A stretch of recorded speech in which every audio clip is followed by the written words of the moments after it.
आखिरी वक्त हीराबा का, उसमें पीएम मोदी मिलने भी पहुंचे थे और आज उनका इंतकाल हो गया। अफसोसनाक खबर है इस वक्त जो आप तक पहुंचा रहे हैं।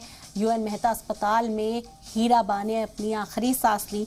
अब उनकी आखिरी रसूमात को अदा किया जाएगा, उसके लिए भी तैयारी की जाएगी। वो तस्वीर तब साफ हो जाएगी जैसे ही पीएम मोदी अहमदाबाद पहुंचेंगे। देखना होगा कि इस दौरान इस प्रोग्राम में शामिल होने के लिए कौन कौन वहां पहुंचता है आखिरी दीदार के लिए। तमाम दिग्गजों के पहुंचने की इस वक्त उम्मीद जाहिर की जा रही है। और यूएन मेहता अस्पताल की बात करें तो वहां पर भी सिक्योरिटी के लिहाज से तमाम पुख्ता कदम उठाए जा रहे हैं। गुजरात सरकार के जो वुज़रा हैं उनके पहुंचने की भी उम्मीद है। और आपको बता दें कि इस वक्त इंतजामिया के तमाम अफसरान अस्पताल पहुंच चुके हैं।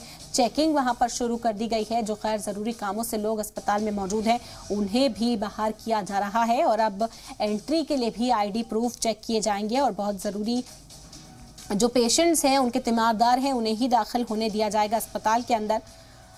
आपको बता दें कि सैनिटाइजेशन प्रोसेस भी यहां पर जारी।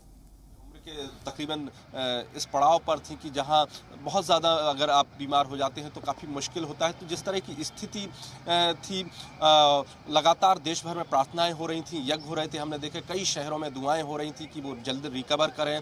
और कोलकाता में भी इसी तरह की स्थिति देखी जा सकती थी। और पूरे देश में कई जगह हमने तस्वीरें देखी कि प्रार्थनाएँ की जा रही हैं और तमाम लोग अंतिम वक्त तक दुआ करते रहे कि उनकी सेहत बेहतर हो, वो जल्द ठीक होकर निकलें।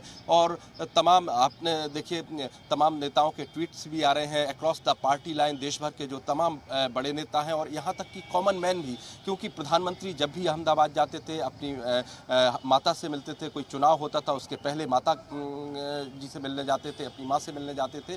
तो एक तरह से कहें कि पूरे देश भी एक भावनात्मक तरीके से जुड़ा था। अभी कुछ दिन पहले जो उन्होंने अपनी माँ के साथ तस्वीर ट्वीट की थी उसको लगातार लोग शेयर भी कर रहे हैं सोशल मीडिया पर। तो आप अगर एक तरह से माहौल देखें तो पूरे देश भर में जो है इस खबर के बाद आप कह सकते हैं कि गमगीनी का माहौल है, लोग दुखी हैं, व्यथित हैं। इस तरह की स्थिति कोलकाता में भी देखी जा सकती है।